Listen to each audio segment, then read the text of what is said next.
इधर मैं कब से ट्राई कर रही हूँ, रिया का फोन ऑफ जा रहा है। की इतनी जरूरत नहीं है रिया के नजदीक है। इनको जेल लेके जाइए, घर से आज तक कोई जेल नहीं गया ना। इंसान ने तुम्हें बचाया, बदले की आग में जेल भिजवा दी। कबीर खान जो वापस आ गया, पहले की बात और थी।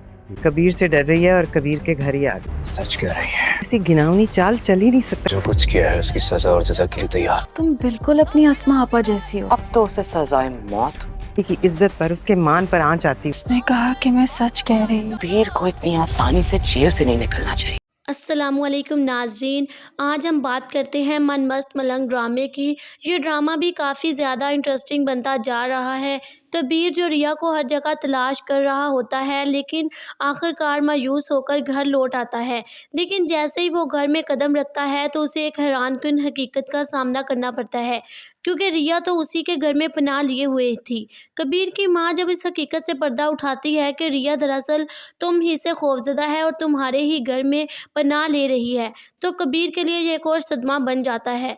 रिया की हालत इंतहाई ख़राब होती है, उसके कपड़े फटे होते हैं और कबीर के पास उसका दुपट्टा होता है जो वो खामोशी से रिया को पहना देता है।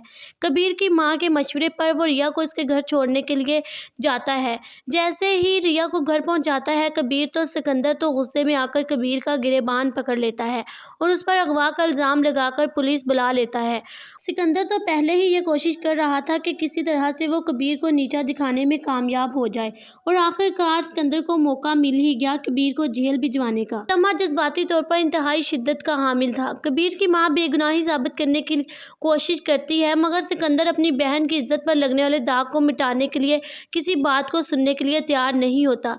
कबीर भी अपनी बेगुनाही का यकीन दिलाता है और कहता है कि मैं इसे अगवा नहीं बल्कि बचा रहा था अगवाकारों से, और कहता है कि अगर रिया खुद इस पर इल्ज़ाम लगा दे तो वो बगैर किसी मज़ाहमत के जेल जाने को तैयार है।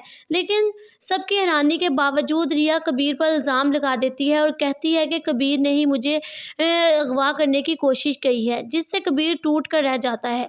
रिया की ये गवाही कबीर के लिए शदीद दुख का बाइस बनती है, मगर वो खामोशी से पुलिस के हवाले हो जाता है। दूसरी तरफ रिया की दोस्त उसे आईना दिखाती है कि कबीर ने उसकी इज्जत बचाई है, अगवा नहीं किया। अगर कबीर बुरा इंसान होता तो वो उसे इज्जत के साथ घर छोड़ने क्यों आता। अपनी दोस्त के आईना दिखाने के बाद रिया को अपनी गलती का एहसास होता है कि उसे कबीर को पुलिस के हवाले नहीं करना चाहिए था। इधर कबीर के जहन में बस एक ही सवाल है कि आखिरकार रिया का दुश्मन कौन है और कौन रिया को अगवा करने की कोशिश कर रहा था।